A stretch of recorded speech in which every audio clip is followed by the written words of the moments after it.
ஐயோ! மாயாவை இன்விசிபிளா மாத்தி விட்டதுலேருந்து 24/7 பார்க்கறதுக்கே முடியலங்க. என்ன இது? ஐயோயோயோயோயோயோ! இத வந்து காமெடி நெனச்சுன்னு பண்ணிட்டு இருக்காங்களா? என்ன பார்க்குறவங்களுக்கு இரிட்டேட்டிங்கா ஆகுது. இந்த வெளியில போன கண்டஸ்டன்ட்ஸ்லாம் உள்ள வரது எனக்கு பிடிக்கவே பிடிக்காது எப்போதும். இப்ப இந்த கிரிஞ்சிங்கள பார்க்கறதுக்கு அவங்களே வந்துடலாம் போல இருக்கு. இந்த சில பேரு கொஞ்சம் எதனா வந்து அங்க என்கேஜ் ஆயிருக்கும் போல இருக்கு. ஏன்னா ரொம்ப கிரிஞ்சா போயிட்டு இருக்குது. நீங்க கேட்கலாம். அவ்வளோதான் அதுதான் கிரிஞ்சா போயிட்டுருக்கு. அப்புறம் ஏன் ப்ரோ பார்க்குறீங்கன்னு. பார்த்து நம்ம அது பார்க்கணுன்ட்டு உள்ளே போனாலே இதே மாரி இருக்குப்பா. அதுவும் இந்த மாயா, அர்ச்சனா, பூர்ணிமா இவங்க வந்து ஏதோ காமெடி பண்ணுறேன்ட்டு நமக்கு வெறுப்பேத்துற மாரி இருக்கு. எனக்கு மட்டும் தான் அப்படி இருக்கா? இல்ல உங்களுக்கெல்லாம் எப்படி இருக்கு? எனக்கெல்லாம் பயங்கர வெறுப்பா இருக்குங்க. 3 பேரும் செய்றத பார்த்தா.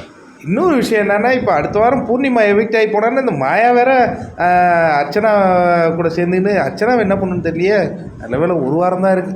இல்லன்னா அர்ச்சனாவையும் மூட்டை கட்டும் மாயா.